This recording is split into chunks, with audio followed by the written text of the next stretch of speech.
नमस्कार जोहार। आप इस वक्त देखना शुरू कर चुके हैं झारखंड फर्स्ट और मैं हूं रंजन कुमार। बता दूं कि जिस तरह से लोकसभा चुनाव की समय जो है वो नज़दीक आ रही है, ठीक उसी तरह से ही राजनीतिक दल अपने जोड़ घटाव में लग गए हैं। कोई कहीं पर अपने संगठन विस्तार में लगे हैं तो कहीं अपने संगठन की कमियां पूरी करने में लगे हुए हैं। ठीक इसी बीच JBKSS के केंद्रीय अध्यक्ष टाइगर जयराम महतो ने अन्य राजनीतिक दलों की बेचैनी बढ़ानी शुरू कर दी है। जी बता दें कि टाइगर जयराम महतो ने घोषणा किया था कि वो गिरिडीह लोकसभा से ही लोकसभा का चुनाव लड़ेंगे और इसकी तैयारियां जो है वो ज़ोर शोर से पूरी शुरू कर दी है। आज इसी संदर्भ में गिरिडीह के कई पंचायत में इन्होंने तूफानी दौरा किया है। लोगों को अपने वोट की कीमत समझाई है। सबों से कहा है कि चुनाव से ठीक एक दिन पहले वाली रात में जो खेला होता है उस खेले में अब शामिल नहीं होना है। अपने वोट की कीमत को पहचानना है। अपना वोट जो है वो अपने राज्य, अपने देश के निर्माण के लिए देना है।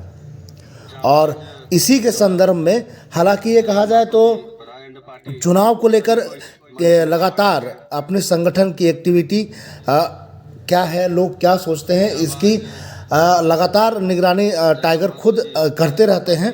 बीते दिनों ये राजधनवार जा रहे थे तब भी सरिया में ये रुके थे और बताया था कि हम लोगों से राय मशवरा लेने जा रहे हैं, क्या है संगठन का एक्टिविटी, संगठन के प्रति लोग क्या सोचते हैं। लेकिन जिस तरह से ये चुनावी समय जो है 2024 जो चुनावी वर्ष है और लगातार ये पंचायत क्षेत्रों में जाकर सभाएं करना, ये कहीं ना कहीं अन्य राजनीतिक दलों की बेचैनियां बढ़ाने के लिए सरिया आगमन है। टाइगर जयराम 2024 जो चुनावी वर्ष है, JBKSS कहाँ और कैसे?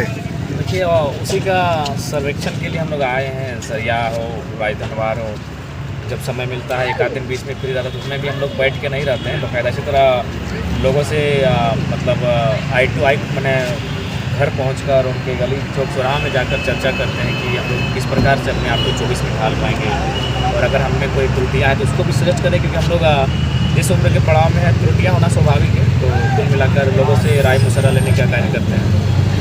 अभी राय मशवरा का दौर चल रहा है। जी, राय मशवरा का दौर चल रहा है। लोकसभा चुनाव नज़दीक है जी, उसी को मद्देनजर हम लोग भ्रमण कर रहे हैं। आप कहाँ से लड़ेंगे चुनाव? ठीक है, लगभग मान के चलिए गिरिडीह लोकसभा से ही। जयराम जी, अभी हाल में ही JBKSS का आप लोग कमेटी का विस्तार किए हैं, तो ऐसे कई नेता जो आपके साथ शुरू से रहे हैं और बड़ी मजबूती के साथ लड़ाई लड़ी है, उन लोगों को जो जिम्मेवारी सौंपे हैं, एक असंतोष का भावना दिखा है कुछ कार्यकर्ताओं से जो हमारी व्यक्तिगत बातचीत हो रही है। स्वाभाविक है, आपका कहना उचित ही होगा, लेकिन ये आप समझ सकते हैं कि केवल मेरा मानना है कि हमारे संगठन में पद मायने नहीं है। जिनको जो कार्य किए हैं उचित सम्मान मिलेगा और निश्चय ही इस चीज़ की हम लोग समीक्षा करेंगे। लेकिन एक दिन जब भोटवा के एक दिन पहले जो रतिया हुआ है और में आई गए और के नुंडी माँ हमें से फल्ला नेता से 5 किलो मुर्गा ले ले तनी बना के खियाओ। अच्छा, एक बात कहा, यदि हमने के गांव में कोई कुंजरा हुआ है, कुंजरा समझा है ना, जो गांव के सब्जियां मार्केट में बेचे है, तो यदि कोई कुंजरा हमने के गांव आवा है तो बिलतिया चाहे बैगना कई टका किलो की ना है, मान के चला 10 टका किलो, तो मार्केटवा में की करते है 10 टका में बेचते है भैया मोसिया सब। यदि कोई कुंजरा, आइए दादाजी बैठिए, दादू बैठिए।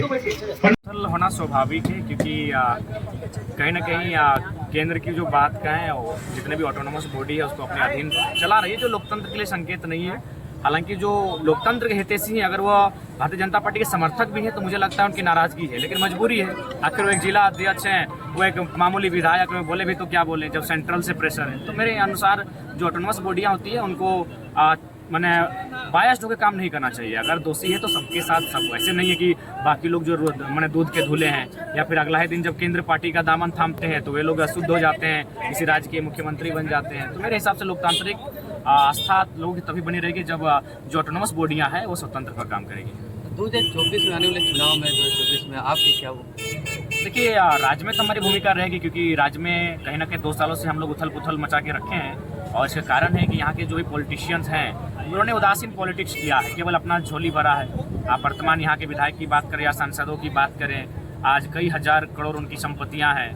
तो ये चीज़ें क्या होती है कि खाई उत्पन्न करती है। एक और जहाँ प्रत्येक 15 दिन में हमारे बंधु प्रदेशों से विदेशों से उनकी डेड बॉडी वापस आती है, और अगर किसी सांसद के पास 1000-10,000 करोड़ की संपत्ति है तो कहीं ना कहीं इंसान के रूप में छुपे हुए दानव लोग हैं, और ऐसे दानवों का राजनीतिक अंत होना चाहिए, तभी इस राज्य का और देश का भला होगा, और हम लोग वही कार्य करने जा रहे हैं।